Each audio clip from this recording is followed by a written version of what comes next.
看来典史密室的机关都和这本书有关。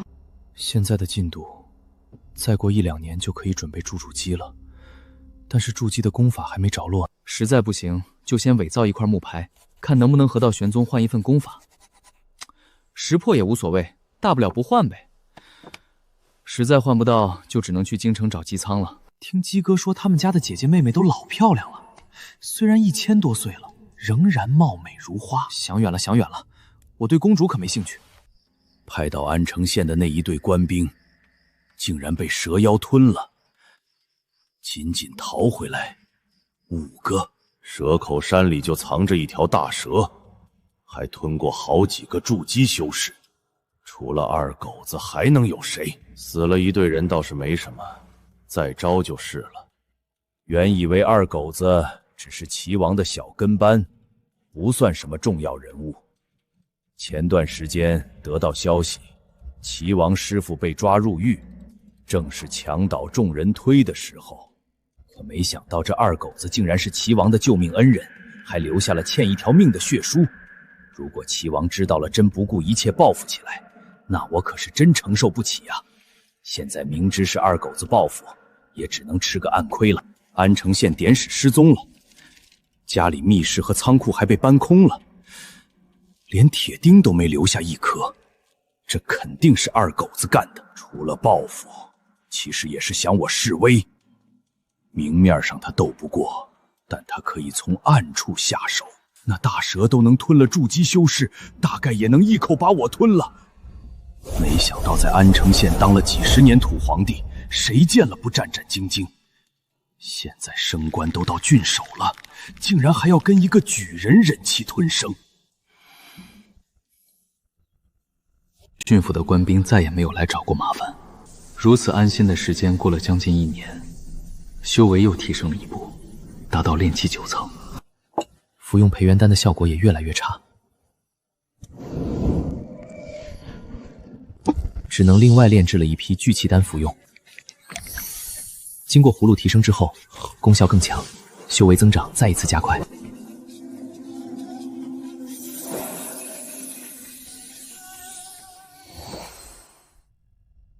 修为境界越高，需要吸纳消耗的灵气就越多，修为进展的速度自然就会慢下来。很多人从小开始修炼，苦熬到了50、60岁，也只能修炼到炼气中期，终生筑基无望，便是这种原因。修炼需要大量的资源，至于仅靠打坐吸纳天地灵气这种古老的修行方式，在当下已经收效甚微，灵气不足与资源不足，以至于很多邪修把目光瞄向了同类，把人类当成了修炼资源。原本妖兽也能当成修炼资源，奈何大部分妖兽都太强，打不过那些邪修，只能把目标瞄向更加弱小的同类。也就是1万年前，大周王朝建立，荡平了所有魔道宗门，才暂时刹住了这股不正之风，否则人类自相残杀到最后，可能整个世界都不会剩下几个人，最后还便宜了其他种族。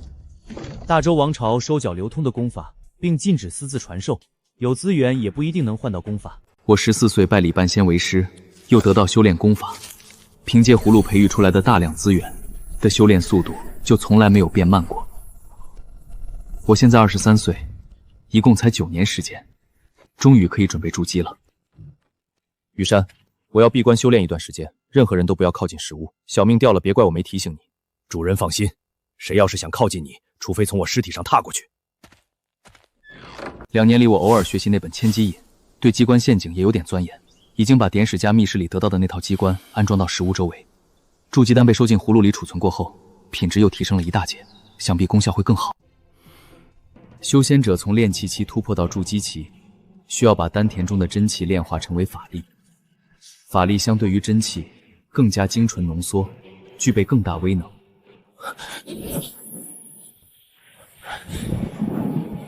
好强的药力，全身经脉都胀得发疼，必须稳住心神，按照法诀引导，将这股力量引入丹田，炼气为业，开辟气海。3天了，要成了，就是此刻。气旋凝液，筑基之始，给我凝！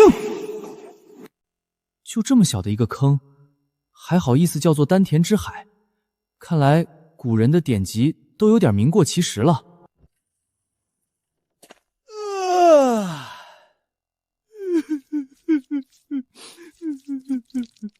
你怎么把鼻涕揉进药丸里了？难怪很多人说我的药丸有股咸味，原来是雨山把鼻涕眼泪都揉进了药丸里。幸亏我最近服用丹药，没再吃这些药丸。主人，我刚才是太激动了，每次看到主人我就激动，然后就什么都不会了。这才半个月不见，你身上的衣服怎么又破成这样了？干活时被挂破的。脸上怎么还青一块紫一块的？干活的时候不小心摔的。以后注意点，别再把眼泪鼻涕揉到药丸里了。主人放心，我再也不敢了。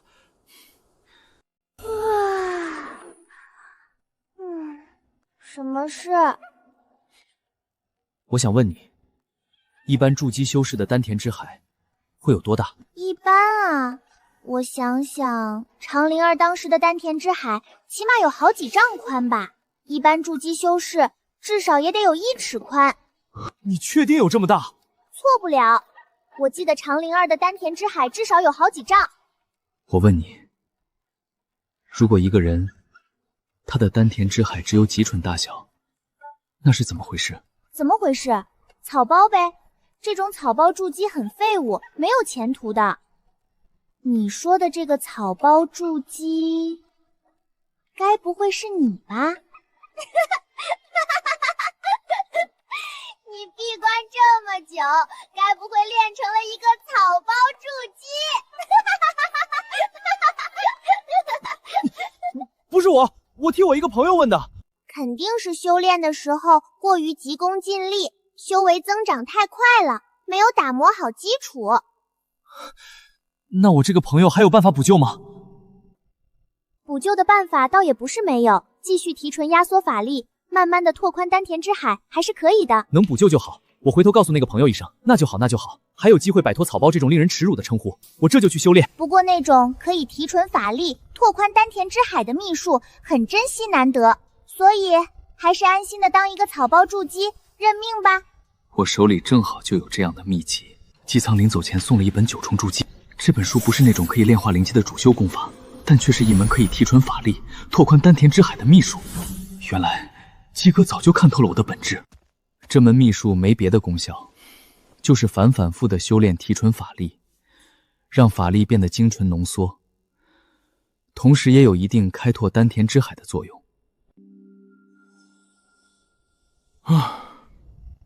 丹田之海面积确实拓宽了一丝丝，丹田之中原本就少得可怜的法力，又少了半点。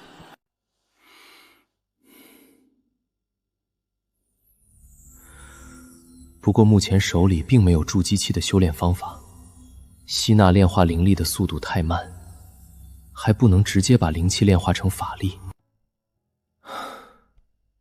唉，还是得弄一部筑基期的修炼功法才好。目前只有从道玄宗或者姬苍手里弄了。2年的时间，曾经荒芜的蛇口山脚，如今已建起了一座规划严整的村庄。村庄内部就像一个巨大的迷宫，极易迷失方向。还利用在千机引中所学到的知识，在村庄里布置了大量的机关和陷阱。若是再遇到以前那种叛乱，大家推入村庄里面，也能将敌人磨死。手下的2000多人，大部分都已经感应到天地灵气，踏入炼气期。一些修为较高的，甚至已经达到了炼气中期。原本按照大周律，私传功法，运养私兵，规模还达到了2000多人，绝对是抄家灭族的死罪。不过这一切都是姬苍干的，跟我二狗子有什么关系？各位乡亲，从今天起，我们蛇溪村的规矩改了，粮食和药材不再按人头平分，而是按劳分配，多劳多得。一股鼻涕味儿。为什么我每次吃这个药丸都有一股鼻涕味儿？胡说，这是药，这是药，哪来的鼻涕？你怎么知道鼻涕是这个味道？是真的，就是有鼻涕味儿，还有鼻屎味儿。你难道不舔鼻涕的吗？你平时抠出干鼻屎也别不吃的吗？大人谁会干这么恶心的事？这是药，酸甜苦辣都有可能，天下万物皆可入药。也不知道羽山道竟往里掺了多少鼻涕眼泪，能让小孩尝出味儿来。幸亏我有很多年没吃过培元治本丸了，羽山做出来的培元治本丸都卖到了黑雾里，或者是分给手下人吃掉了。回到山顶就踹羽山几脚。恭喜张道友成功筑基。多谢九星道友，这边请。九星道友，我向你打听一下，一般筑基修士丹田之海是多大？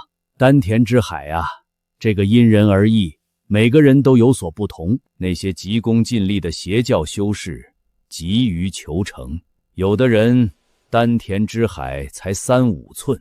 我们正道修士讲究稳扎稳打，筑牢根基，一般筑基之后能达到1尺左右。老夫的丹田之海有1尺2寸，不知张道友筑基之后丹田之海有多大？实际尺寸真是让5寸应该也算1尺左右吧。我跟大家差不多，也是1尺左右。不知那块木牌有没有找到？九星道人的消息果然灵通，幸不辱命。真的？一共做了10几份假货，只有这1份最满意。这块木牌质地极为坚韧，怎么会破呢？而且现在用手指也能抠破，有点太粗脆了。这我就不知道了，我是从蛇粪里面帮你们筛出来的，累得我一身臭味儿。道友，能不能把这块木牌先给我？我带回去让众多同门一起参考鉴定一下。不行，我只是一个老老实实种地的庄稼人，可斗不过你们道玄宗。可是我现在无法判断真伪，也不能贸然把功法交给你吧。不如我们各退一步如何？怎么个退法？你把那块木牌给我带回去，我先给你一小段功法，如果是正品无误，我再把后面的功法补给你。这是什么各退一步？好处都让你占尽了。我用道玄宗的名誉担保。好吧，筑基初期和中期的部分功法到手了。长灵儿，帮我看看这部功法可有问题？功法应该问题，可以放心修炼。你这样费尽心机才骗到一部很垃圾的筑基功法，还不如去找到许峰的下落。当年长灵儿自己的妖族功法不适合人族，就专门为许峰寻找到一部人族顶尖功法。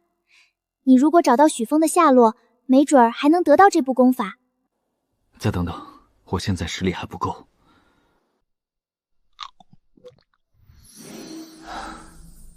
聚气丹是一种炼气气符符的丹药，对于筑基修士而言，药效还是太弱了些。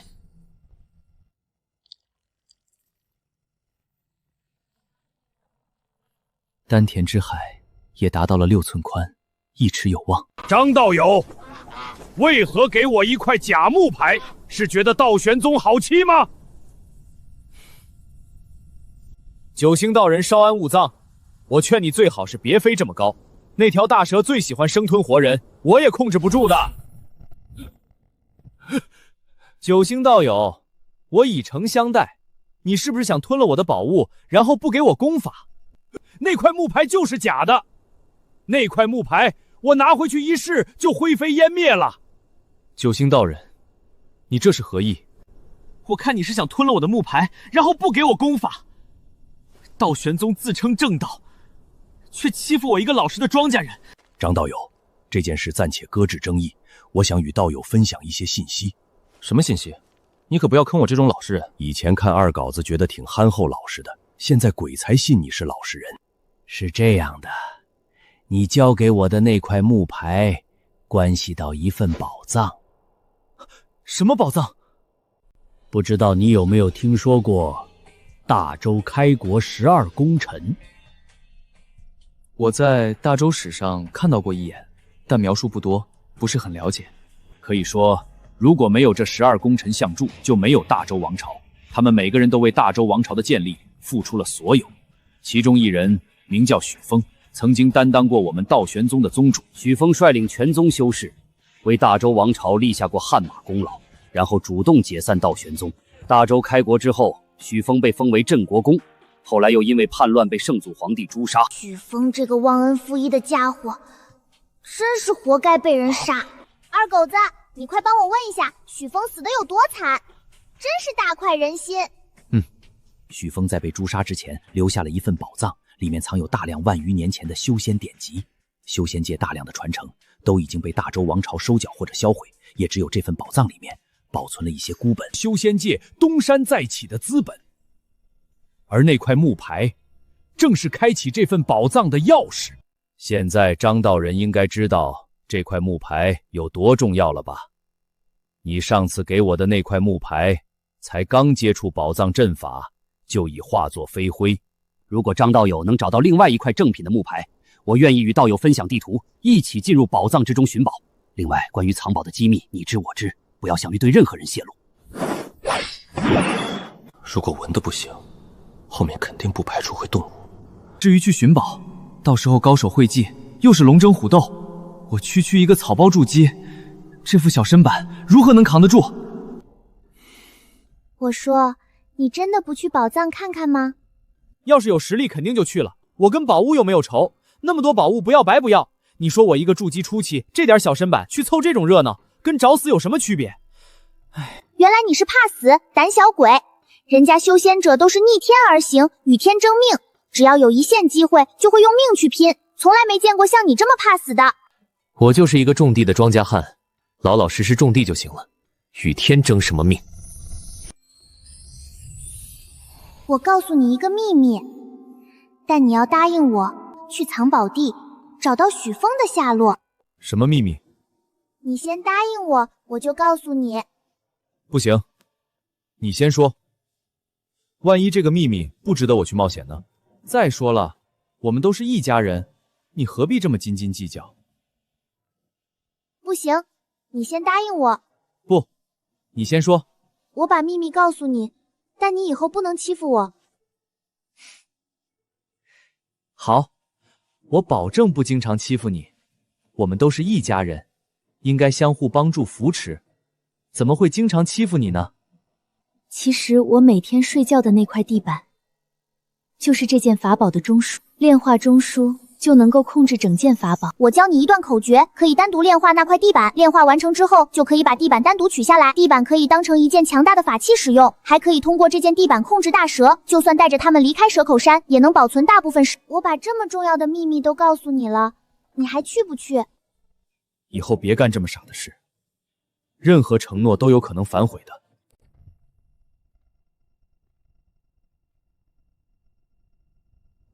不知张道友考虑的如何了？确实挺巧的，我前几天在山上又见到一块木牌，可能就是你说的那块钥匙。一码归一码，上次我们谈好的交易条件，你拿走了我的木牌，还没给我修炼功法。现在可以谈正式合作了吧？不过我才刚刚筑基，还需要做一些准备。那你打算要准备多久？10年。不行，太长了，恐怕迟则生变。那就5年，反正那处宝藏藏在那里已经上万年了，也不差这3、5年的吧。你是不知道，那处宝藏不止我们道玄宗知道，还有其他的邪教也发现了。若是拖延时间太长，恐怕会生出预料之外的变数。2年，最多2年。半年了，这段时间不眠不休，每天坐在地板旁边炼化。起！长灵儿，二狗子，你答应过不欺负我的。你仔细回忆一下，我上次说的是保证不经常欺负你，偶尔欺负1、2次，不算经常欺负吧？好啦，我们是一家人，我怎么会欺负你呢？起！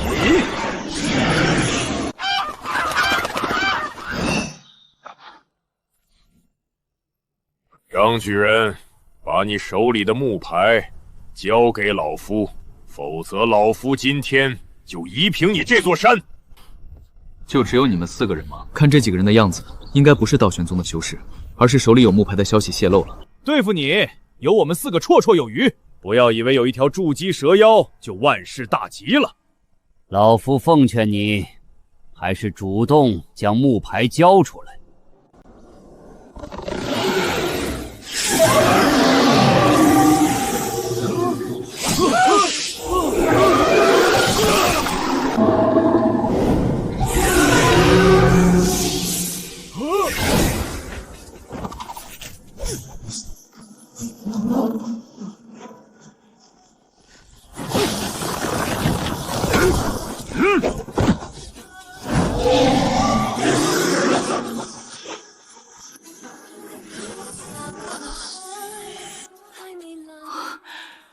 这等好东西，幸亏没被大蛇囫囵吞掉毁了。雨山，给你一套新衣服穿，你身上那套衣服也太寒酸了。你看这件衣服料子多好。主人，你对我太好了，你的恩情，我这一辈子只有当牛做马才能报答主人。此生能遇到主人，是我上辈子修来的福分。我们都是一家人，不用跟我客气的。对了，你这么多年没回家，你家里人会不会想你？要不要我骑上大鹅，陪你回家看望一下亲人？我这次一定让你风风光光的，衣锦还乡，让你们全部落的人都知道，你现在有出息了。不用了，谢谢东家关心。家里没有蛇口山上的风景好，我在这里很快乐，不想回家。那就好吧，我过段时间要出一趟远门，你帮我守好蛇口山。有这么一个东西做掩饰，以后从葫芦里往外面拿东西就方便多了。这是玄元丹。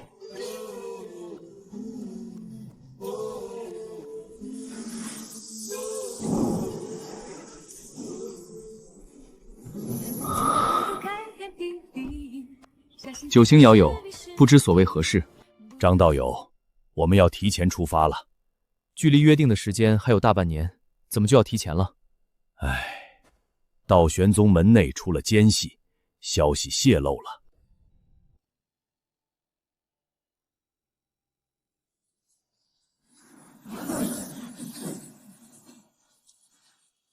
这地方果然有问题。看来我们来对了。哇，好多的人呀！我的蛇宝宝有口福了。二狗子，快把我的蛇宝宝放出来，把它们全都吃掉！我的蛇宝宝每天干那么多活，还吃不饱，都饿瘦好几圈了。别吵，现在还不能吃。小小年纪毛都没长成，竟然也修成了筑基，估计也是个速成的草包。这只鹅看起来不错，让我骑一下。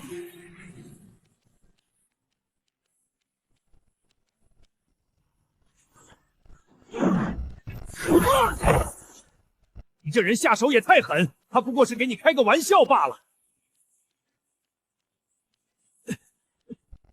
如果感觉我好欺负，别说进入道玄秘藏，我可能连门都进不了。九星道人，等你们好久了，怎么这样磨磨唧唧的？快点把藏宝秘境打开，让大家进去！老夫在这里等了你好几天了。诸位稍安勿躁。这玩意儿就是地图？没错，只要这个红点移到正中间孔洞位置，就是道玄秘藏的入口。走吧，就在这里了。麻烦大家一起出手，将黄沙挖开。张道友，现在就看你的了。二狗子，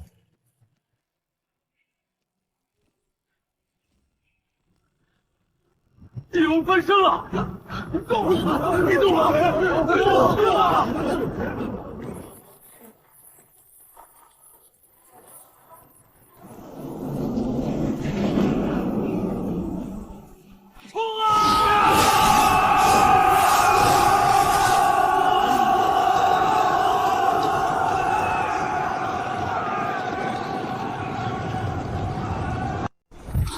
果然跟荒漠之中完全不同，这里的灵气很充足，周边的房舍已经有很多人在那里进进出出，寻找宝物与传承。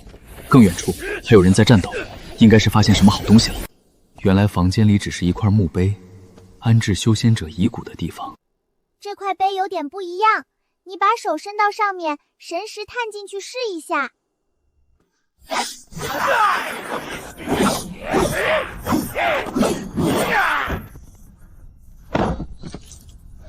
这个战死的道士，应该就是黄风道人。里面记录了黄风道人的生平事迹。此人出生于平民，后来跟随宗主许峰，一次战斗中身死道消。这一段信息之中，还还包含了黄风道人生平所修炼的一门功法。哈哈哈哈！果然有功法传承。没出息，你没看到他才筑基修为吗？长灵儿虽然不太懂事，有点天真，但在见识方面又确实比我强。沿途的每一座房屋之中都竖着一块墓碑，这里与其说是功法传承的秘藏，不如说是一片墓园。你们继续，打完之后，尸体别浪费了，留给我。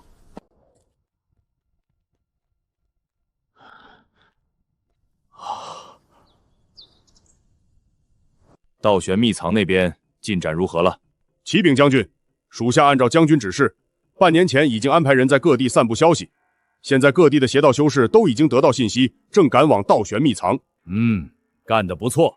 目前有多少人进入道玄秘藏了？据属下探子1个时辰前回报，已经有300多人进入秘藏，其中筑基200多人，余者都是炼器，没有金丹修士。也许有人隐藏了修为，也有一定可能。这些邪修年龄越大，修为越高的，反而更加怕死。面对这么好的机缘，竟然还沉得住气，一条大鱼也没有。先等一等，暂时不要打草惊蛇。还有，不要继续散发信息了，凡事过犹不及。属下遵命。不要打草惊蛇，继续。一定有大鱼的。只要能抓住一条大鱼，就能顶无数小虾米了。万年前，远古修仙界万族林立，互相征伐，为了生存，为了资源，为了那虚无缥缈的大道，他们无所不用其极。上古时代，邪修残杀同族。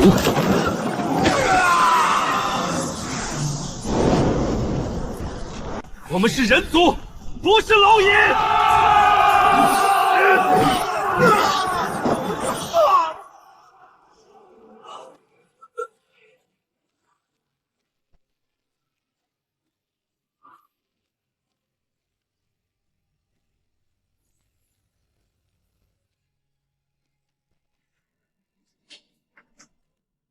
千机老人之墓。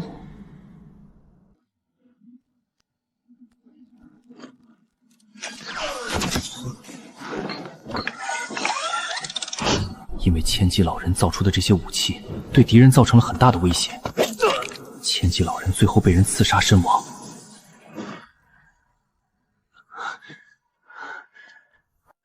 神识消耗太大，感觉头很晕，仿佛身体都被掏空了。很多时候，我也不得不佩服大鹅这股不怕死的倔莽劲儿，真是自叹不如。不知死活！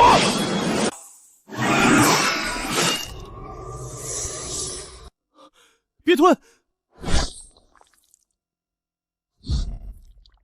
唉，又是一柄上好的飞剑，价值好几10块灵石，就这么没了。蛇宝宝干得漂亮，把它们全都吃掉！回来！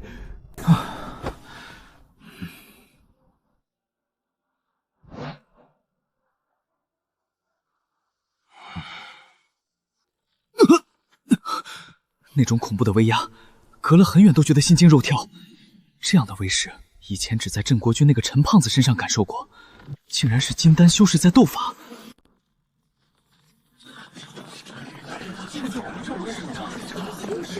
听说前面发现了元婴强者的功法，有2位金丹高手打起来了。除了元婴期功法，好像还有其他的传承。听说是炼丹传承。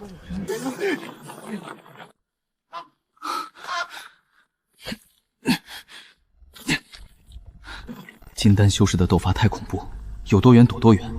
要不是神识还没恢复，我早就逃跑了。这种金属片有点熟悉啊，之前学过千机引，很多机关都会用到这种金属片。这里就是千机老人的埋骨之地，如果布置了类似的机关陷阱，也毫不稀奇。反正现在外面动静太大，也不适合打坐修炼恢复神识。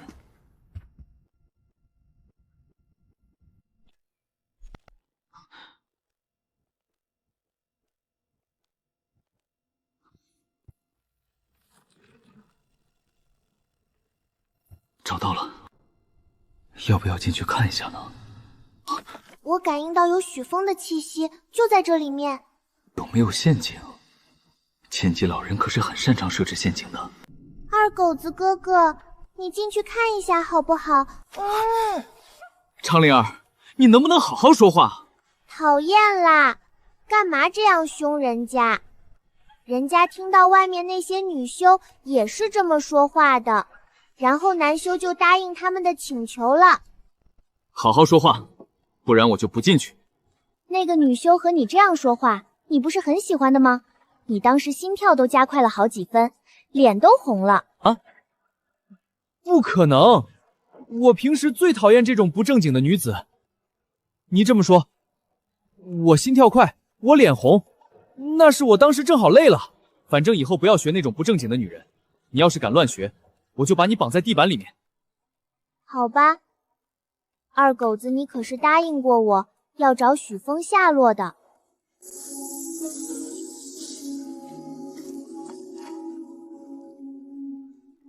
你左手边那面墙，你推开看看，我感应到那面墙后有许风的气息。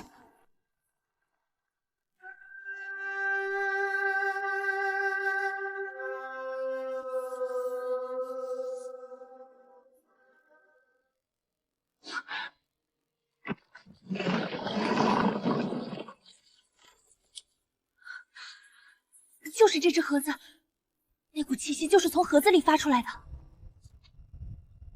这只盒子木质似乎跟我得到的那块木牌是一样的，质地极为坚韧。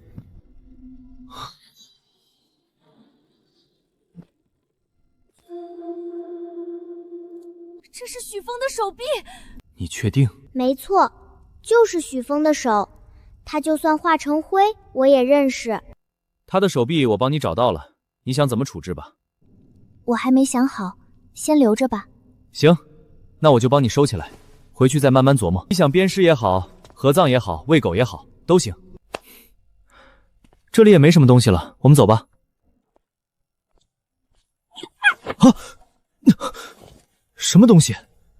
是刚才立在石墙前那个长满青苔的小狗雕像，没想到竟然是个活物。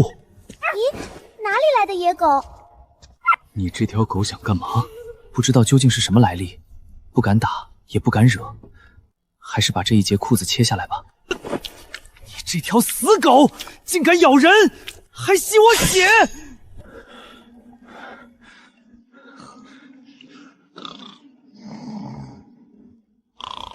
我是许风，你看到这段信息的时候，我应该已经死了。将军有大鱼上钩了，有几条？目前4条。启禀将军，原本只有2名金丹的，因为前天有人在道玄秘藏里发现一座密室，里面找到可以辅助修士进阶元婴的宝物，然后立即就有2名金丹修士闻风赶到，这宝物的吸引力可真是不小啊！这就叫人为财死，鸟为食亡啊！如果这道消息继续传播，可能还会有更多的金丹修士闻风而来。我们是现在收网，还是再等一等？为了不打草惊蛇，等待这些大鱼，这2天跑掉了好几条小虾米。做好准备，今天晚上统一收网，不要放过任何一条小鱼小虾。这些得到传承的邪修，让他们逃出去，就是大周王朝的祸害。属下遵命。本因为神识消耗过度而头晕眼花，现在被吸走大量精血，头更晕了。那只打不死的小狗死死咬住我吸精血的行为，原来是一种主动的认主仪式。刚才吸饱我的精血之后，竟然就认我为主了。唉，看来他这一顿打是白挨了。又不早说，我怎么知道他是要认主？还以为要袭击我的。幸亏这只小狗很结实，比我更能扛揍。这小狗身上软乎乎的，很有弹性，手感极佳，就跟没有骨头一样，怎么揉捏都没事。这狗咬了我一口，挨了一顿揍，又折腾了这么久，到现在小狗的眼睛仍然闭着。要不是那若有若无的鼾声，还以为是条死狗。许峰在身死之前竟然把他的传承藏在这只狗身上。不过这家伙一直在睡觉，我也没办法，先带在身边吧。一只活了上万年的狗，真是个怪物。除了很能狂揍，很能睡，似乎一无是处。难道妖兽界也有草炮废物？走，现在连许峰的传承都找到了，打算回家了。金丹修士也进了道玄秘藏，在这里面打打杀杀，我这种筑基很危险。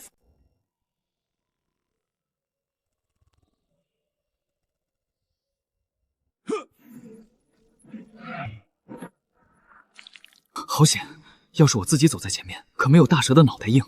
对方应该都藏在比较远或者更隐蔽的地方。哼！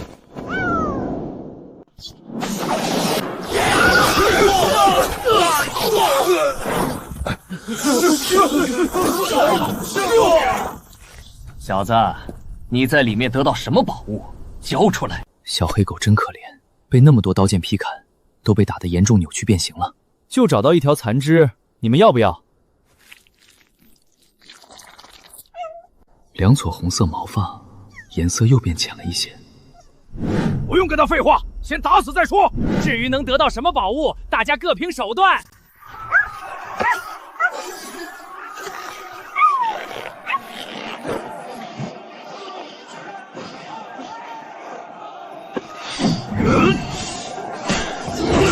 鸡哥教的都是好东西，此刻剑气纵横，所到剑气，轻易如入无人之中。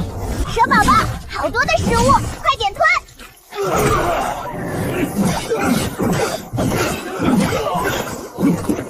也不知道许峰从哪里找来的奇葩小狗，太好用了。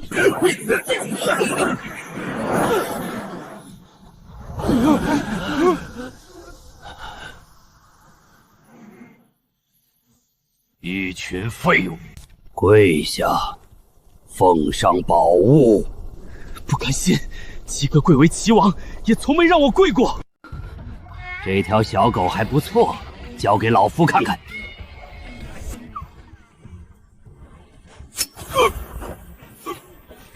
正是以前得到的那枚毒针，细如牛毛，最有剧毒，可以规避神识，偷袭阴人利器。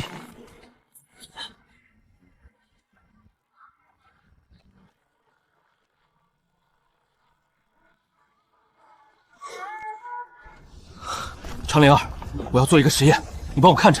其实当时发现葫芦里面能装活物之后，就一直想把自己装进去试一试。万一出不来，是不是就要困在里面一辈子？万一进去后，葫芦又恢复成得道时的样子，摆在地上，岂不是又便宜了别人？现在被逼到绝路上来了，只能试一下了。在白茫茫的世界之中，分不清上下与东南西北，好像成了一粒细小的尘埃，在其中随波飘露，感觉飘了很久，也始终找不到边。这种感觉很压抑，很难受。能进出就好。二狗子，你刚才藏到哪里去了？我找不到。什么也没看到吗？没有，就看到有一粒很普通的尘埃掉到地上。奇怪了，难道还能在老夫眼皮子底下逃跑不成？刚刚当着上百人装逼的时候，被这筑基小修扎了一针，现在竟然还让他全身而退了。不能在这里浪费时间，还有很多宝物等着我呢。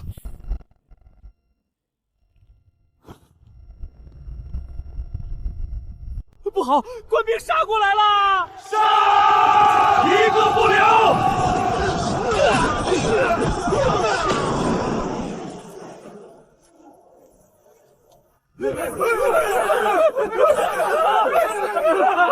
捞鱼的最喜欢看到鱼儿在网里面扑腾。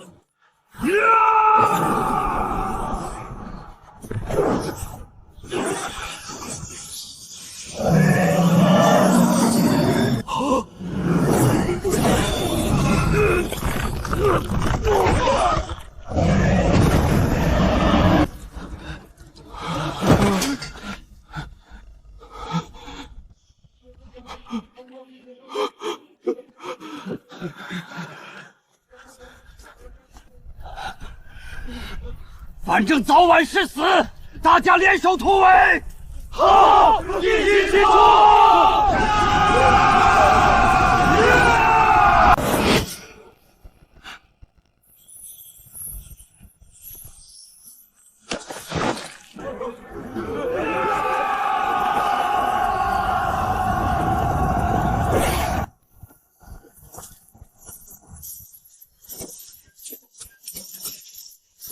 哦，这双鞋子还不错。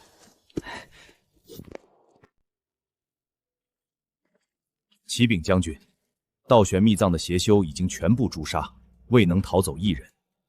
不过这些人里面，发现有好些属于官府中人，有些是邪修渗透进了官府，还有一些则是官府中人没能抵挡诱惑，被倒悬秘藏中的传承吸引。总之，都是一些对大周王朝不忠诚的官员。把这些人的名字都记下，回头再一家家的查，该抄家的抄家，该灭族的灭族，将那些藏在幕后的全都揪出来。是。将军，玉盘地图和木牌都找到了。当初这2件物品就是从我手里放出去，在外面兜兜转转了几年，现在又回到我的手里。之前青州叛乱能搞出那么大的阵势，背后都有邪教修士搞鬼的影子。这一次把所有邪教骨干都诱杀于此，至少能为大周王朝内部赢得200-300年太平。这2件宝物收起来，过几百年应该还能用。刁民跟邪教又是相互滋生，就相当于人身上的恶疮，每隔一段时间就要用刀子割除。割完毒疮之后，再施以少许恩惠，又将是几百年的太平盛世。只是最近这几千年，刁民闹事越来越频繁了。不过，绝对武力都掌握在大周王朝手上，只要自身不出问题，区刁民不足挂齿。将军，战场已经打扫完毕，那些尸体怎么处理？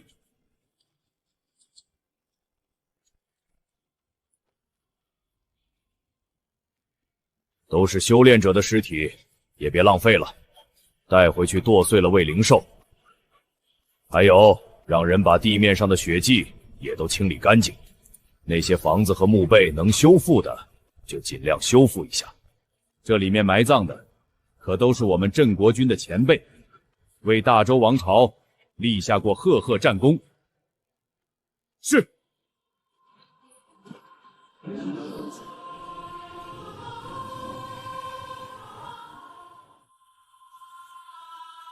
下一次打开，可能又是几百年后。短时间我是绝对不敢出去的，万一从葫芦里一出去，正好撞到那名金丹修士的刀口上怎么办？先在这里面藏个10天半个月，甚至更久一点再出去。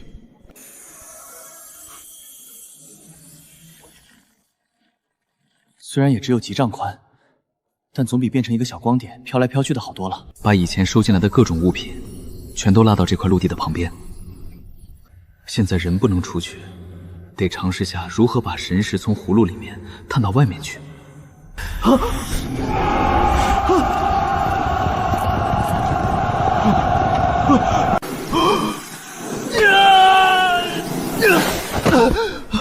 太恐怖了！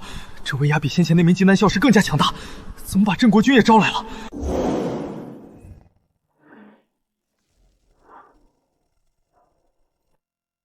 正好我的鞋子破了，不如把这双鞋子就分配给我吧。不行，最近我也缺一双鞋子，我也想分这双鞋子，放弃了其他一切战利品的分配，另外还让出了一些好处给其他人，终于是拿到这双鞋子了。当时好几个人都发现了，这双鞋子发出了一点点像是神识的biến动，能有这种奇异反应的鞋子，肯定是一件非同寻常的宝物。鞋子绝对是宝物，肯定是我还没发现其中的奥妙罢了。难道需要炼化认主？难道是我炼化认主的方式不对？有些宝物太高阶，是需要使用精血才能炼化的，还是不够。修仙者都是心性坚毅之辈，我陈胖子从来不怕吃苦，也不会因为任何困难而止步不前。可惜这双鞋子还是平平无奇，还是没有发生惊天巨变之类的反应。看来时机没到，今天也只能暂时到此为止，以后再慢慢的琢磨。真想不明白，我在倒悬秘藏之中躲进了葫芦里，怎么一眨眼又落到了镇国军手上？这中间究竟发生了什么事？难道是镇国军将领发现了葫芦的秘密？反正葫芦里有水，有土地，还有大量存粮，生活几年都没有任何问题。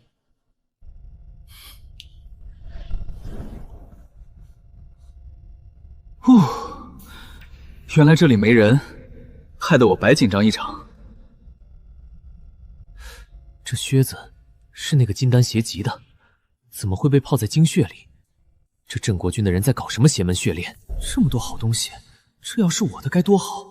反正也没人看见，拿一点应该没事吧？就拿一点，就拿一点点。哎，这里有一大盒灵石，干了！有100多块灵石，这里还有一瓶丹药，10粒轩辕丹。上次仅仅炼化了4粒轩辕丹，就修为大涨，每粒轩辕丹的效力能顶得上炼气期修炼好几年之功。这双鞋子染满了鲜血，一看就是用了什么邪门手段，最好不要碰。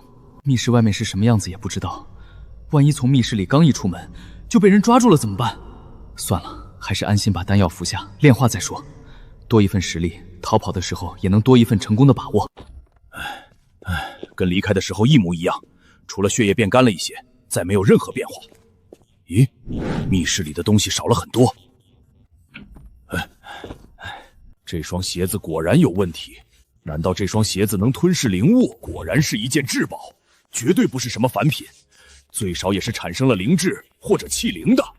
既然这个气灵喜欢吞噬一些灵物，我陈胖子也不是吝啬之人。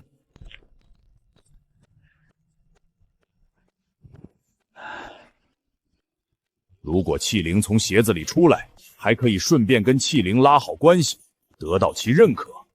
可惜军队中还有事情，不能一直守在这里，只能暂时离开。鞋子旁边竟然又摆放了几10块灵石。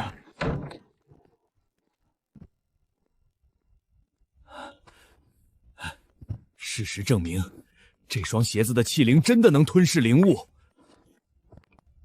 吃吧，都是给你吃的，吃饱了才能长大。我明天就去赚更多钱。难道这个气灵害羞？我守在旁边，气灵就不好意思出来了？哎哈！咦，好宝贝，好宝贝，好宝贝！这么充满灵性的宝贝，还真是很少见。这回赚大发了，绝对不能让我的大宝贝饿着。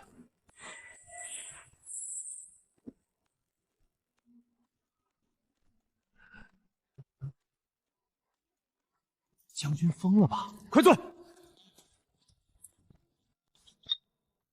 这几瓶都是我最喜欢的玄元丹，还是3天后再把桃子吃掉，然后桃核种到地下吧。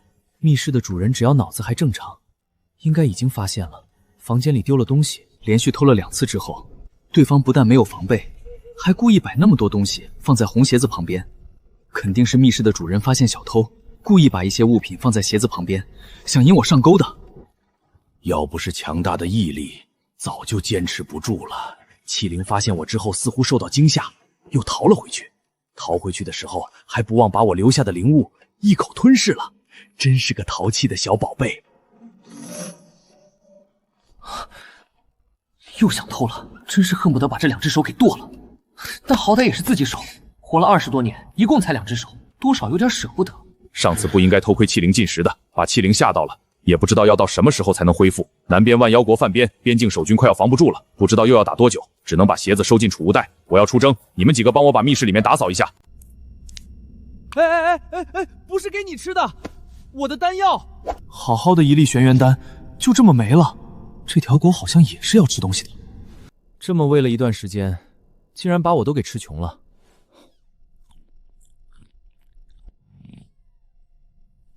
也没有什么万年灵兽霸绝天下的气势。我叫许峰，很高兴有人能继承我的传承，继续为人族命运而战斗。许峰在传承之中竟然并没有提及他和长灵儿之间的关系，一个字也没有提。长灵儿哪怕是死了，过了1万年，心心念念全都是许峰，而许峰的心中有整个人族，乃至装下了整个世界，就是没有长灵儿。让我继承功法，那是100个乐意。至于抛家舍命为人族而战斗，我又不是司马懿那种人。唉。